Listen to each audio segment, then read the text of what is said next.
is Alex Tegud. I'm a licensed psychologist and a consultant at Assessio. We're a company that provides other companies with psychometric tools such as personality tests and problem-solving tests. And I'm here today to talk with you about how tests are used in recruitment processes and what you need to know in order to beat them and understand how you need to prepare for them. So the agenda for today is we're going to discuss why companies use them, what type of tests there are, what you need to know to prepare for them, and sort of general questions and answers. So why do companies use tests in the recruitment process? There are a number of reasons for this, and one of them is to make the recruitment process less subjective, or more objective, one could say, because tests don't really care about who you are, what gender you are, or where you're from, only cares about your answers. So in order to make the process slightly more objective, and so that we don't make decisions in recruitment processes based on something that could be maybe my bias or something like that, we use tests early on in the process to provide us with sort of objective data. Another thing that we use tests for is because it's more standardized. Everyone goes through exactly the same steps. So you get the same questions and you get the same sort of items in a row, meaning that everyone that's gone through the recruitment process has gone through the exact same steps. So it makes it sort of more standardized for everyone that's involved in the recruitment process. And another thing that's really cool with using tests is that it tends to be you get more diversity. So companies, of course, want greater diversity in their organizations. And by using tests, since they don't really care about who you are, or where you're from, or your gender, or whatever it could be, you tend to get a sort of end sample of people that are more diverse than when you tend to go through more sort of normal recruitment processes. Because we're human beings and we are biased. We have biases that affect our decision making. And tests help us become less biased. So companies tend to use it for some of those reasons. And of course, another reason is of course to make it more effective, to make the recruitment process effective both for you, but also of course for the company. Because it's very easy to send out tests, it's quite easy to take them. You can shorten the entire recruitment process and get very useful data. So there are a number of different types of tests on the market, but generally you can speak about two main categories of tests, and it's personality tests and problem-solving tests. And now I'm going to focus on personality tests. So within personality testing, there's a number of different types of personality tests that you might encounter when applying for a job. The most common one, and the one that most companies use, is normal personality test. It's a test that tries to measure how you're most likely to behave in most situations. So your normal personality when you go to work and sort of get an assignment, how will you behave? There are other tests that you can also encounter, which is more directed to looking at what type of risk behaviors you might have, looking at what happens when you're under stress or under pressure and sort of how might you behave then. Your very sort of structured way of working might become a hindrance to you, and sort of what type of risk behavior you might show under those circumstances. The next type of personality test that you might encounter is an integrity test. An integrity test tries to measure how you will likely follow norms, rules, and sort of expectations from the organization, how likely you are to follow those when you're encountered with these situations where you have to follow a rule that's provided to you by the organization. And the last one is motivational tests, and they tend to focus on what motivates you, what drives you, what makes you sort of go up and go to work each day. And usually they try to connect what motivates you towards a culture to see whether you fit within this organizational culture. So those are the four main types. So it's normal personality test, risk behavior test, integrity test, and motivational tests. The other main category of tests is problem-solving tests, and they are also divided into mainly three different categories. It's spatial tests, numerical tests, and verbal tests. What's common about them is they try to measure your sort of maximum ability to achieve certain sort of tasks or goals or certain things that are usually measured under time. And the first big one is spatial tests. So spatial tests try to measure your ability to manipulate 2D or 3D objects in your mind to sort of see how things might relate to one another, and object sort of rotate them in your head and see how they relate to one another. And that's one of the most common ways to actually assess people when it comes to problem solving. And the reason for this is because it gives you quite a good measure about how you can handle a lot of information and keep it in your head at the same time, as well as acting on that information. So that's why spatial tests are quite common, and probably the ones that you're going to encounter the most when you're out applying for a job. And there's a heaps of different versions of it, but usually it's about manipulating an object in a 3D or 2D space. The second one is verbal tests. And verbal tests is, as the name suggests, more about verbal reasoning. It's about how well you can process verbal data, or how you can sort of draw conclusions based on verbal data. And it could be either sort of how two words are object to each other. It could be synonyms. It could be also that you have to draw conclusions based on a text, and whether you can draw a conclusion or not able to say based on information that's provided to you. So sort of reading, how good you are at reading and understanding texts. So they come in very different versions, but overall sort of the common theme is that it's something to do with verbal reasoning, and sort of has to do with either text or how words interact with one another. And the last one is numerical tests. And they are more about algorithms or sort of numericals. It could be either sort of patterns in numerical data. So for instance, it could be like 7, 14, 21 and a question mark. You need to see what would be the most logical sort of conclusion based on the previous data that was provided to you. But it can also be like looking at graphs, looking at a lot of data and drawing conclusions from that. So generally it's about looking at a lot of numerical data and drawing conclusions from it. And that's sort of the main 3 types of tests that there are: spatial, numerical, and verbal tests. So how do you prepare for taking a test in a recruitment process? Well, there's a number of ways that you can prepare. The first one is, of course, to read up about the test. If the company that you're applying for tells you the name of the test, I would definitely go out and Google it and sort of look up information. What do people say about the test? Are there any pictures you can look at? Are there even sort of test questionnaires that you can go out and try out? So you just get familiarized with yourself with type of test this is. Sort of read up online to see what they're trying to measure and what other information it could be. If you can't find that online, I would recommend you to contact the company and ask their support division or similar to get information about the test. And they will probably give you some information about what to expect and how the test sort of measures. So that's a really good way of doing it, going out and looking up information about the test, just to understand what to expect going into it.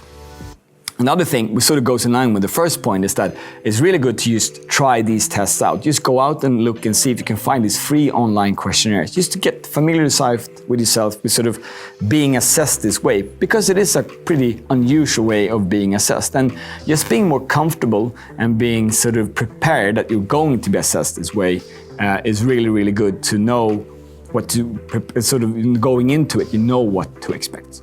So that's a really good way of doing it. Another thing that I would say, which is really good, so beforehand, is deciding which day and time you're going to take the test. That way you can mentally prepare yourself before going in and taking the test. So on Friday at 2 o'clock, I am going to make sure that I do the test. So before you take the test, read up online, try out a few different questionnaires, try to Google and see if you can find information about the specific test, and select the day and time that you want to take the test.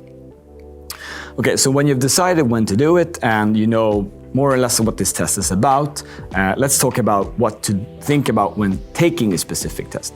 And the first thing that I have to say is make sure that you're well rested when you take the test. I mean, this goes both for personality tests, but mainly when taking a problem-solving test. You want to make sure that you feel well-rested and that you're sort of energized and that you're ready to go. If you're feeling super tired and you had a bad night of sleep, I would postpone it and take the test at another day, because this might affect your performance. The other thing is make sure that you do the test in a sort of calm and nice environment. So if you have any kids or something, make sure that they are not at home, and make sure that maybe you set up a poster on the door where you're taking the test saying that please do not disturb, because this will take your entire focus. So it's very good to be very sort of calm and in a focused and good environment when taking it. And the third one, and I can't stress this enough, that is read instructions carefully when taking the test. And don't rush them. If you feel that you're rushed, try to take a few deep breaths and sort of calm down, read the instructions. Usually there's also like a few questions you can do beforehand, like test questions. Do them, make sure you understand what the test is about, and like read the instructions once again. Personally, I've seen a lot of people sort of coming back to us and saying I had some problems with the test. It's usually actually that they didn't read the instructions. So I'm gonna say this once again, read the instructions. Don't go in stressed and just click next. Read what they are all about. Great. And when you're taking the test and you feel that you're getting stressed, once again, try to calm yourself down. You do have time.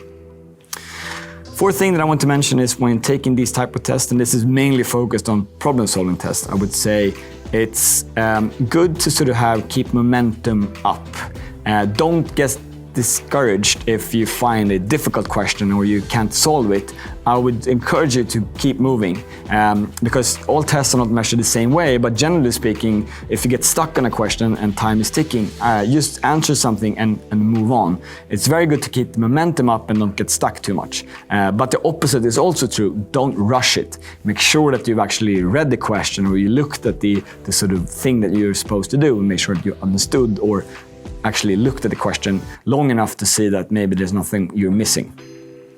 So those are the main tips that I would give you. Make sure you read the instructions, make sure that you're well rested, and make sure that you actually take your time to sort of understand that you've understood the questions before going into the test.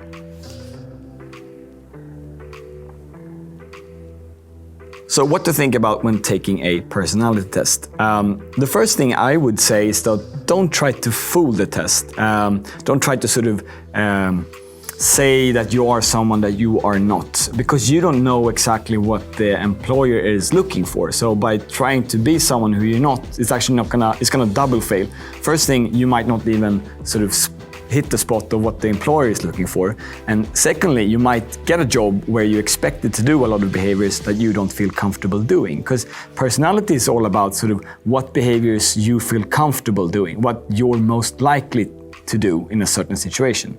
And by saying that you feel really comfortable in really extroverted and social settings and sort of applying for a job where that is expected of you, and then you get to that job and you get the job because you said that you were really extroverted and love being in social gatherings, and then the employer says, yeah, that's what we expect of you. Well, then you're gonna be in a tight spot because you might have to do behaviors that you don't really like to do or don't feel comfortable doing. So I wouldn't try to fool the test. That being said, what I would encourage you to do is to think of the questions that you're presented within the personality test as if someone asked those questions in an interview. So like pretend that someone is sitting in front of you and asking these questions in an interview. How would you answer them then? Because that would be more sort of how an interview question, then you try to show your best self, right? You try to show the best possible version of who you are, like we do in a resume or in a cover letter. That's all we try to do, present ourselves from the best possible way while still being true. And that's how I would think, that's how I encourage you to think when you take the personality test, that if there's a question about, I always finish all the tasks as soon as I can, answer that truthfully, like, yeah, maybe, but not all of the time, so maybe a 3 out of a 4.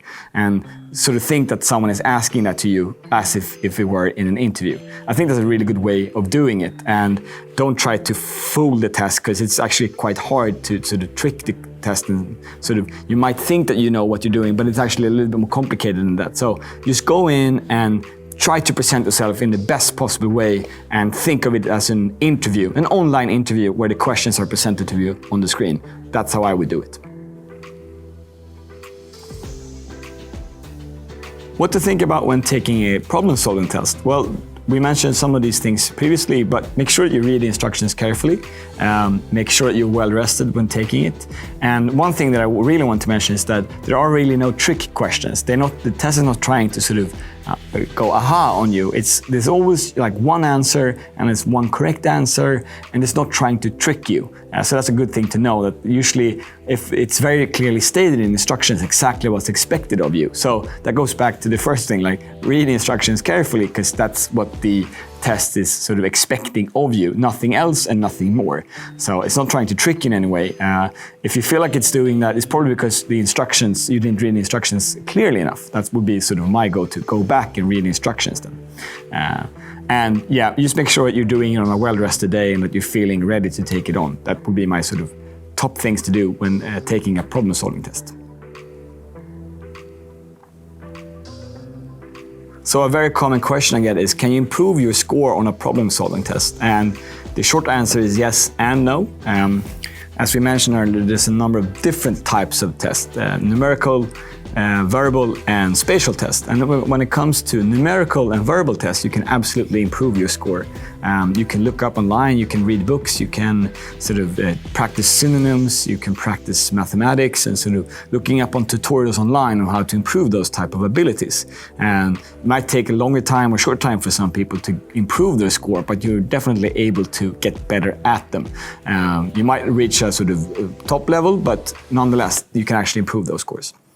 However, when it comes to spatial tests, the more common version that's used in recruitment processes, it's somewhat harder to improve. It's more an inherited ability. It's more about the amount of information you can sort of hold in your head at the same time, which seems to be more inherited and harder to improve.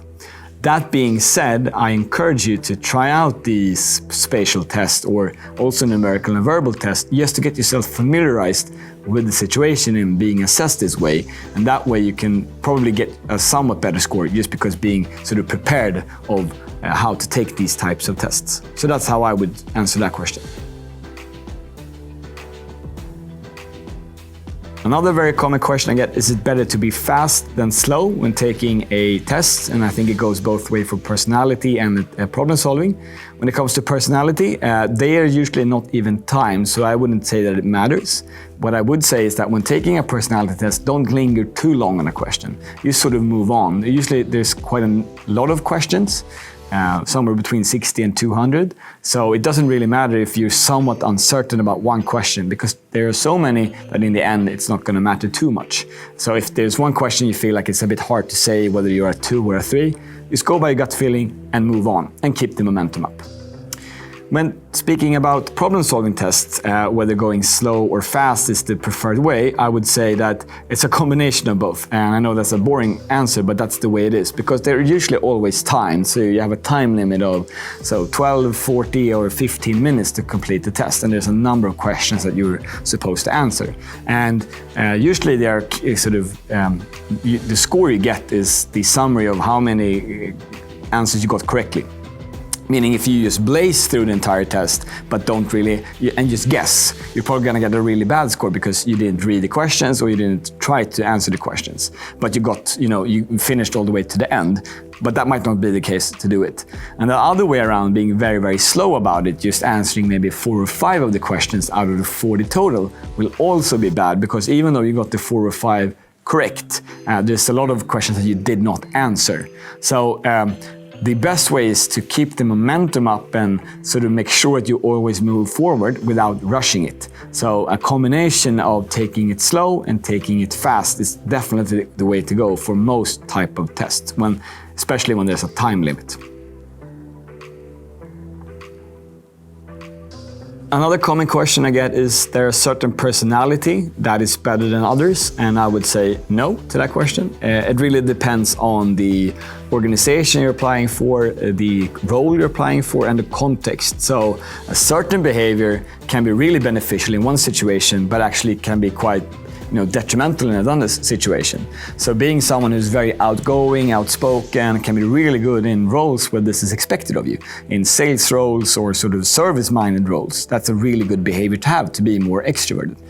Whereas being in an organization where you're supposed to work quite lonely, you're supposed to be more focused and sort of have one task, and that's what you're supposed to do, it might actually be beneficial to be more reserved and sort of more focused on one specific thing. Meaning that it depends on the situation, context, and role, what type of behaviors are expected of you. So no, there's not really a certain personality that is better than others, because it does depend a lot about what type of role or organization you're applying for. So just to summarize what we've been discussing here, this is sort of like a video about what to think about when taking these tests. And the best thing is make sure you read up online what the test is about, what you're expected to do. Make sure you take the test in a controlled and good environment. Make sure you read instructions well. And remember that they're not there to fool you. They're actually there to sort of help the employer get information about you that can be very hard to get otherwise. Because some of the information you get from a personality test, for instance, is a really good and useful information for them to make a non-biased and objective decision about who should get this job or not. And that information might be very difficult to get by just looking at a CV or having a 45-minute interview. So see these tests as an opportunity for you to really show who you are and what you're really capable of doing. Do not see them as a hurdle or something that's difficult. Maybe see them as an opportunity to show them who you really are. And just make sure that you are prepared and know what the organization is expecting of you. And good luck.